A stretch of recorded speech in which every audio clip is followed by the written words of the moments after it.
from the soul with it. Yeah.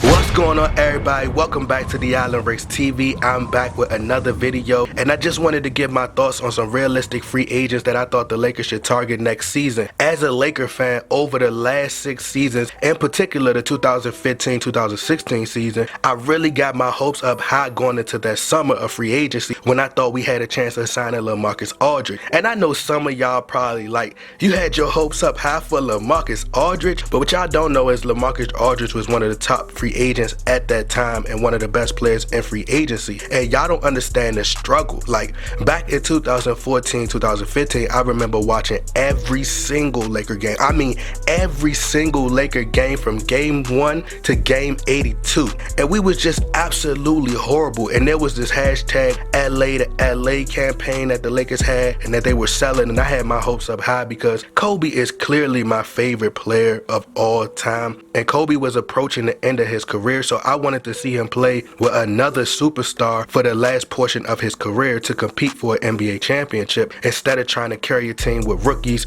and trash role players like Ryan Kelly, Robert Sacre, Jordan Hill, Ronnie Price, and Wayne Ellington, bruh. Now, I know it's a lot of y'all LeBron bandwagoners now who just turned Laker fans that don't know what I'm talking about and know about those struggle days. If you were born with eyeballs, obviously that was a terrible sight to see back then. But anyway, the Lakers striked out on LaMarcus Aldridge. Then the next season after that, we didn't get a meeting with Kevin Durant, or we didn't sign any top free agents. And at that time, Jim Buss in the front office had the mindset of championship or bust, the same thing that's going on currently with Magic Johnson. But what Jim Buss did do was draft well. So the thought of settling for any B-level role player like a Nicholas Batum was just out of the question. Then we missed out on the 2017 free agency class, and then in 2018 we were able to sign LeBron James. And as we approach the 2019 free agency class, which is one of the most loaded classes in recent history, now the Lakers have the opportunity to sign another marquee free agent to pair alongside LeBron James. One problem I had being a super fan, I always thought with my emotions, which forced me to kind of be delusional and not be realistic. Every year I would say, oh, we gonna get LaMarcus Aldridge, or we gonna get Paul George, or we gonna get this person the next year, or we gonna get this person, or we gonna get so-and-so. And I thought we was gonna get this person, that person to pair with Kobe. I bought into the headlines and I thought the Lakers were just gonna sign everybody. And then there were all these rumors and headlines of players being tied to LA, but no top free agent ever showed up. And now I think the Lakers are in the same position currently with Magic Johnson signing LeBron James. It sent the impression that you are in win now mode and you have no time for developing young players. It seems we're sticking with that traditional formula of going after a big fish and not settle. And like in recent years, we were so focused on trying to sign the top free agents that all the B-level players were gone, and we had to settle for like C or D-level role players. So here are some realistic players that I think the Lakers should target this summer, and also some free agents who I think personally the Lakers should stay away from. So first we will start with the players that I think the Lakers should sign. First up,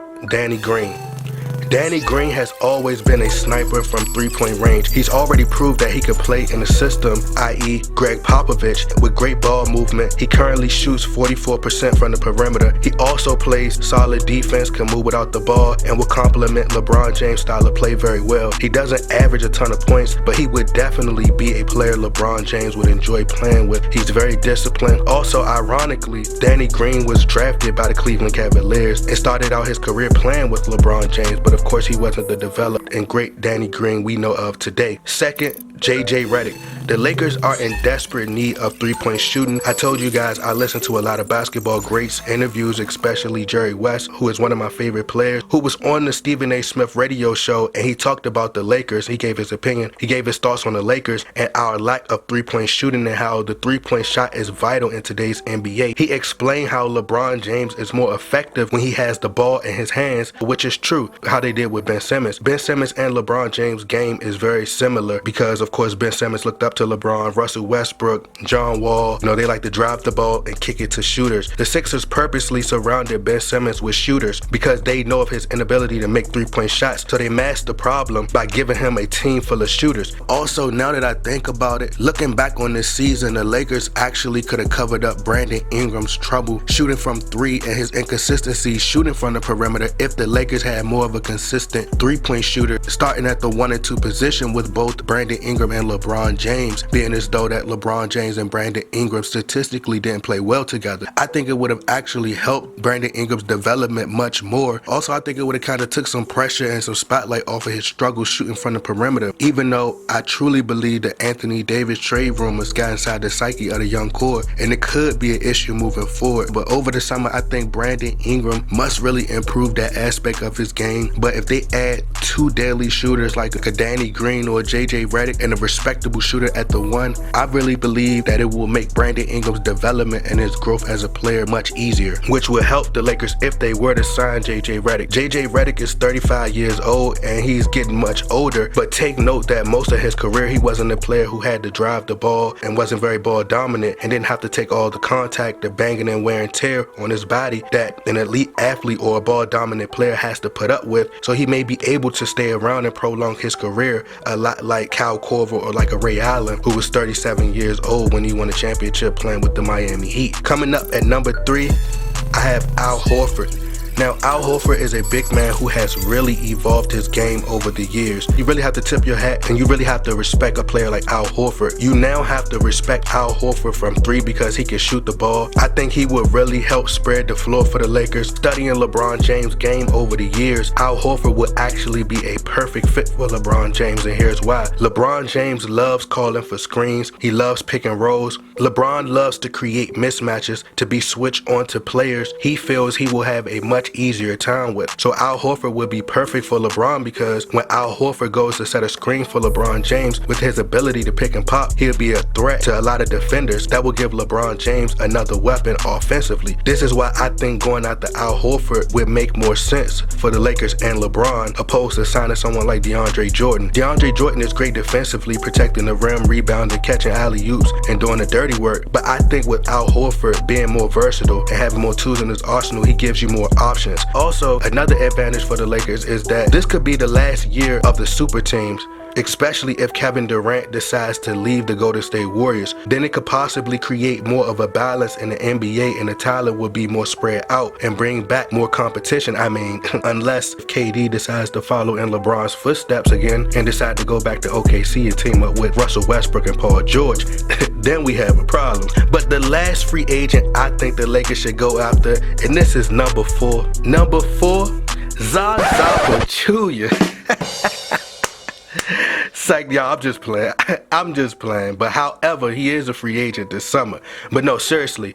Number 4, NIKOLA MIROTIC. NIKOLA MIROTIC is also a player who can really score the ball and really give LeBron James another weapon offensively. And there are other players that I named in my GM Hot Seat video that I think the Lakers should target, like Trevor Ariza, Marcus Morris, Patrick Beverley, Terrence Ross, Valanciunas, JaVale McGee. And lastly, I would like to name a few players that I think the Lakers should stay far away from. Number 1, DeMarcus Cousins.